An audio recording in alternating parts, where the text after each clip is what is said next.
Hello guys! Pag-usapan naman natin bakit nga ba tayo nagkaroon ng unusual activity kahapon dito sa ating official Facebook, no? And ang isang hint guys, no, dahil nga po na-recover ko yung previous Facebook account ko na same details, same bank ko yung nilink ko doon before, siguro yun yung na-detect ni Facebook nung nag-meta verified ako. So, etong video na to is awareness and tips na din paano ba tayo makakaiwas sa unusual activities or your payout account is restricted from monetizing.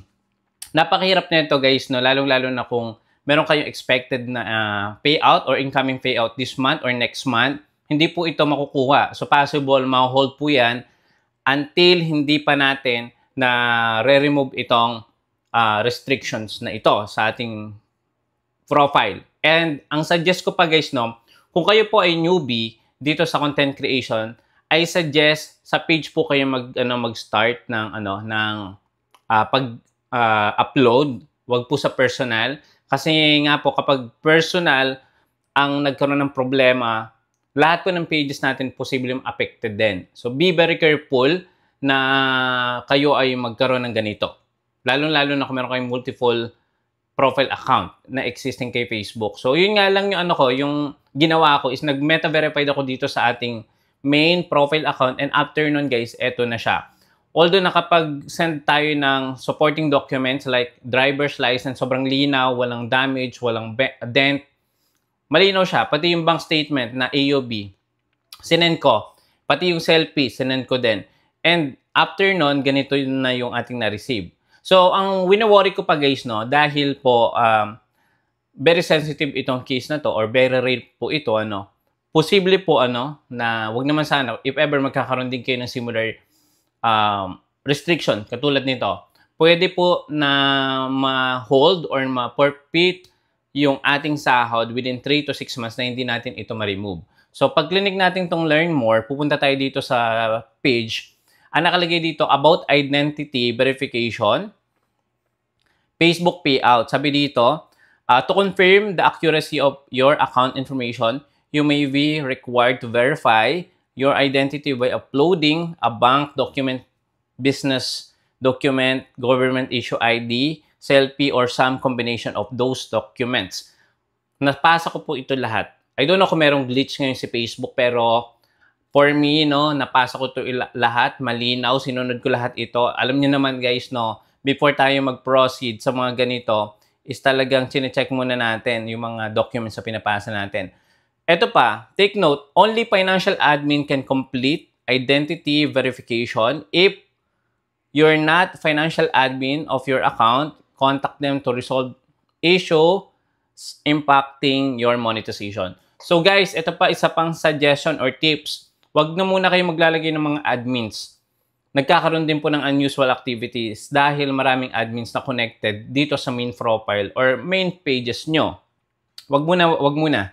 So, eto, if you don't provide documents that verify your identity, or if your identity is unable to verify from the documents you provide. So, sabi dito, after 60 days, you won't be able to earn money until your identity can be verified. Ang nangyayari guys, nag-earn pa rin tayo. So, yun lang yung aking worry. Bakit? Nagkaroon tayo ng unusual activities, nag-generate pa rin tayo ng revenue kahit maliit. Nag-generate pa rin. Wala akong monetization violation or restrictions. After 90 days, you'll forfeit and waive all rights to receive your earnings. So, ito yung bad news if ever, di ba, hindi natin to ma-recover within 90 days or 3 months. Validation may take few business days and you'll notified when the review is finished. Once your identity has been verified, the hold on your payout account will be removed and you'll be able to start earning money again. So, ito yung mga bangko na kailangan nyo or yung mga bangko or yung mga documents na pwede. Passbook, voided check, PayPal, bank, ayan, account creation documents, yan. So, ito naman yung mga ID, driver's license, national ID, passport. I suggest kung magbe-verify kayo, passport yung gamitin nyo. Ito lang yung wala kasi ako kaya hindi ko na-try. Okay? So, ang ginawa ko guys is dinilit ko yung isa kong profile. So, paano nga ba siya i-deactivate? So, eto yung ating profile. Verified din ito. Binerified ko din siya. Yun nga, siguro nagkaroon ng na-detect ni Facebook na bakit may existing profile ako, di ba? Dapat isa lang talaga. So, paano natin ma-deactivate or ma-delete? First step, no, kailangan nyo i-back muna. Punta po kayo sa settings. Click nyo tong settings, no? Under po siya ng settings and privacy. Bibilisan lang natin ito para at least, di ba?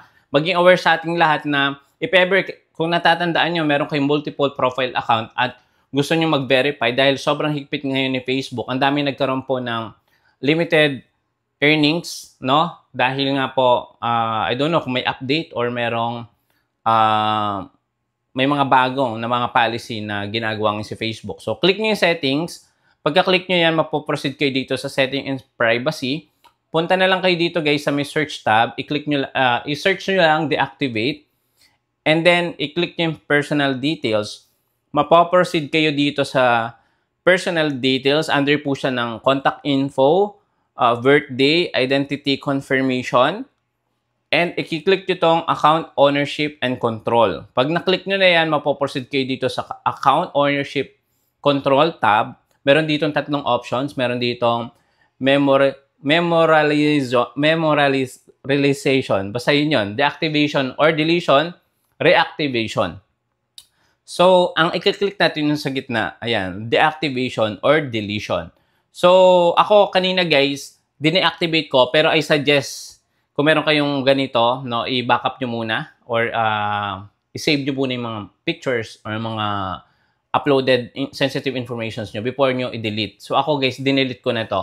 So, yung deletion process, it takes 30 days. Kapag hindi nyo siya na-recover within 30 days, automatic na mawawala na yung specific profile or account na dine-activate or dinelete nyo. So, ito yung ating i-delete.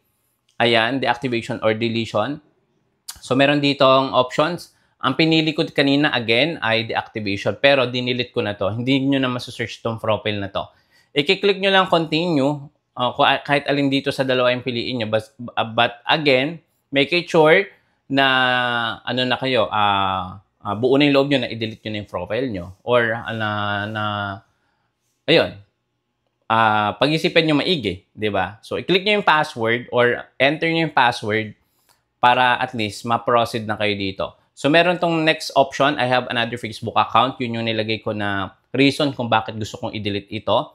And then, lahat po ng connected groups nyo or other pages nyo is mawawala na kayo ng control doon. Ibig sabihin, ma-remove o ma-deactivate na lahat yon. And then, ang next po is, ayun, deactivate. Ayan, click nyo sa may ibaba, deactivate my account or delete my account. After nyan, maglo-loading lang yan and then masa-session expired na kayo. Ibig sabihin yan, wala na kayong access for the meantime within 30 days, no? Or meron pa rin kayong access within 30 days. Yun nga lang, after 30 days, made-deactivate na siya or made-delete. So, sabi dito, Mulya de Ofosa Jr. is now deactivated. So, yan yung ginawa ko, guys, para if ever mag-appeal ako by next day or update ko kayo kung ano na yung ating status dito sa restricted from monetizing. Although nagpasa tayo ng mga supporting documents, ID, self-verification, or KYC, ganun pa din yung ating na-receive. Actually, hindi lang naman ako isa dito. Marami din naka-receive ng ganito. And nagwo-worry sila na baka magkaroon din sila nito. Ano yung mga posible na mangyari. So, ito nga yung sinasuggest ko sa inyo. For the meantime, no, as long na wala pa akong update regarding dito, please, stay tuned lang dito sa ating YouTube channel. Don't forget to subscribe, click the bell icon, and share mo na itong video na to para lahat tayo maging aware kung paano nga ba may iwasan itong unusual activity or need to verify our identity dito kay Facebook para sa ating payout. Maraming salamat. See you again sa next video.